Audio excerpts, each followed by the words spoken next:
ፋት ሉዝ ለማድረግ ብላችሁ ትንሽ እየተመገባችሁ ነገር ግን ፋት ሉዝ በማድረግ ፋንታ ጡንቻችሁ በጣም እየቀነሰ ከተቸገራችሁ እነዚህን 5 ነገሮች በማስተካከል ጡንቻችሁ እንዳይቀንስ ማድረግ ትችላላችሁ። ከናሽናል አካዳሚ ኦፍ ስፖርት ሜዲሲን ሰርቲፋይድ ፐርሰናል ትሬነር ኮች ቤንታ አምራ ነኝ። ሚስቴክ ነምበር 1 ብዙ ሰው የሚሳሳተው በጣም ትንሽ ምግብ መመገብ፣ ኤክስትሪም የሆነ ካሎሪ ከቲንግ። በጣም ትንሽ ካሎሪ በምትመገቡ ሰዓት መስል ሎስ ያጋጥማችኋል። ስለዚህ ሰውነታችሁ ትንሽዬ ምግብ በሚያገኝ ሰዓት ለኢነርጂነት ጡንቻችሁን መጠቀም ይጀምራል። ስለዚህ በጣም ትንሽ እየተመገባችሁ ክብደት እቀንሳለሁ ብላችሁ ካሰባችሁ ትንሽ በመመገባችሁ ምክንያት ሰውነታችሁ አንደርስታንድ የሚያደርገው መስላችሁን ለጉልበትነት ብሬክዳውን ማድረግ ይጀምራል። ስለዚህ ለዚህ ይሆናል ጡንቻችሁ በጣም በፍጥነት እየቀነሰ ያለው። ፋት ሎስ ስብ የማቃጠል ሂደት መራብ ማለት አይደለም። ብዙ መራብ አይጠበቅባችሁም። የተወሰነ ካሎሪ ዲፊሲት፣ የተወሰነ ከሜንቴናንስ ካሎሪዎች ላይ ትቀንሳላችሁ። ሞር ኤክሰርሳይዝ ታረጋላችሁ። የዚህ ኩዊክ ፊክስ ስሞል የሆነ ካሎሪክ ዴፊሲት ትንሽዬ ምግብ መቀነስ፣ ቀጥሎ ደግሞ ብዙ ፕሮቲን መጠቀም። ሚስቴክ ነምበር 2 ካርዲዮ ብቻ መስራት። ጂም ገብታችሁ መሮጫ ማሽን ላይ ብቻ ወይም የትንፋሽ ስራዎች ብቻ የምትሰሩ ስፔሻሊ ደግሞ ጀማሪዎች ካርዲዮ መስራት ፋት በርን ያደርጋል እንጂ ጡንቻ አይገነባም። ጡንቻ የማትገነቡ ከሆነ ደግሞ መጨረሻ ላይ ስኪኒ ፋት ሉክ ይኖራችኋል። ትቀንሳላችሁ ክብደት፣ ነገር ግን አክቹዋል ፋት ብቻ ሳይሆን ሉዝ የምታደርጉት መስላችሁን አብራችሁ ሉዝ ስለምታደርጉ ውጤቱ አያምርም። ስለዚህ ትክክለኛ የሆነ ስብን አቃጥላችሁ የመጨረሻው የሰውነታችሁ ውጤት የሚያምር አቋም እንዲኖራችሁ ክብደት አብራችሁ ማንሳት አለባችሁ። የዚህ መፍትሄው በሳምንት ከ3 እስከ 5 ቀን ክብደት ማንሳት መጀመር አለባችሁ። እንዲሁም ካርዲዮ ስትሰሩ ወርክአውቶቹ ላይ የሚጨመር መሆን አለበት እንጂ የስፖርታችሁ ዋና አካል መሆን የለበትም። ሶስተኛው ብዙ ጊዜ የሚስተዋለው ስህተት ከባድ ክብደት አለማንሳት። ዌይት ትሬኒንግ ቆንጆ ነው፣ ነገር ግን እናንተን ቻሌንጅ የሚያደርጋችሁ ክብደት አንስታችሁ መስራት አለባችሁ። ወይንም ደግሞ ፕሮግረሲቭ ኦቨርሎድ የምታነሱት ክብደት እናንተን ቻሌንጅ የሚያደርግ መሆን አለበት። ሁሌም ተመሳሳይ ክብደት አንስታችሁ የምትሰሩ ከሆነ መስላችሁ ምንም አይነት ሲግናል አያገኝም፣ ምክንያቱም ያንን ክብደት አዳፕት ስለሚያደርገው። ስለዚህ ክብደት በምትጨምሩ ሰዓት መስል ጡንቻ መገንባት ትችላላችሁ።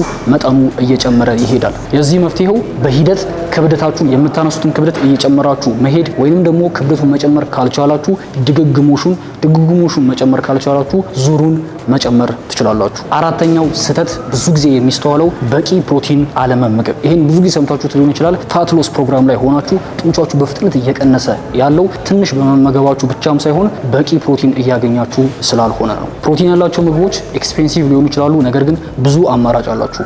ከአትክልት ከዲያሪ እንዲሁም ስጋ ነክ ፕሮቲን ፓውደሮችን በተለያየ ጊዜ እያቀያየራችሁ በመጠቀም የሚያስፈልጋችሁን የፕሮቲን ግብ ማሳካት አለባችሁ። ፕሮቲኖች መስልን ፕሮቴክት ያደርጋሉ፣ መስልን ይጠብቃሉ በፋት ሎስ ፕሮግራም ወቅት። ስለዚህ ስብ እያቃጠላችሁ ከሆነ በቂ ፕሮቲን ከተመገባችሁ ጡንቻችሁ እንዳይጎዳ ፕሮቲኖች ይጠብቁላችኋል። የፕሮቲን መጠናችሁ በሚያንስ ሰዓት መሰላችሁ ብሬክዳውን እየተሰባበረ ይሄዳል። ለዚህም ደግሞ ቀላሉ መፍትሄ እያንዳንዱ ምግባችሁ ላይ ፕሮቲን መኖሩን ማረጋገጥ ይኖርባችኋል። ስፔሲፊክ ደግሞ ከሆነ በ1 ኪሎ ግራም የሰውነት ክብደት 2 ግራም ፕሮቲን ማግኘት ይመከራል። ፕሮቲኖች የአሳ ስጋ፣ የዶሮ ስጋ፣ እንቁላል፣ አኩሪ አተር፣ ሆይ ፕሮቲን እነዚህን የመሳሰሉትን የፕሮቲን አማራጮች በመጠቀም በቂ የሆነ ፕሮቲን በቀን ውስጥ ማግኘታችሁን እርግጠኛ መሆን አለባችሁ። አምስተኛውና የመጨረሻው ልታስተካክሉ የሚገባው ፑር የሆነ ስሊፕ ስኬጁል እና ሪከቨሪ ናቸው።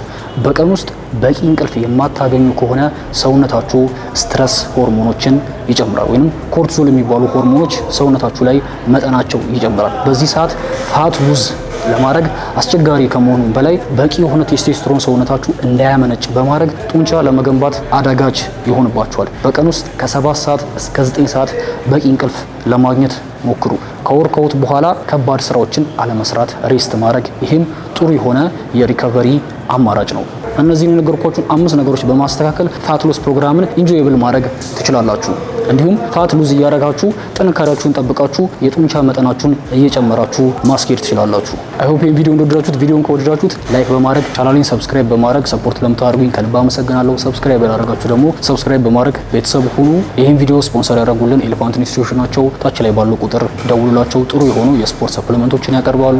የኔን ኦንላይን ኮቺንግ ጆይን ማድረግ ከፈለጋችሁ የተለያየ ሀገር ውስጥም ከሀገር ውጭም ያላችሁ እኔ ጋር ተመዝግባችሁ በኦንላይን ኮች መደረግ የምትፈልጉ በዚህ ስክሪን ላይ እንደምታዩት ራሳችሁን ትራንስፎርም ማድረግ ከፈለጋችሁ ታች ላይ ባለው ኢሜል አድራሻ፣ ዋትስአፕ ወር ቴሌግራም ዩዘርኔም ኦንላይን ኮች ብላችሁ ብትጽፉልኝ ፎርም ልኬላችሁ ተመዝግባችሁ ስልጠናችሁን መጀመር ትችላላችሁ። በቀጣይ ቪዲዮ እስክንገናኝ ድረስ ባባይ።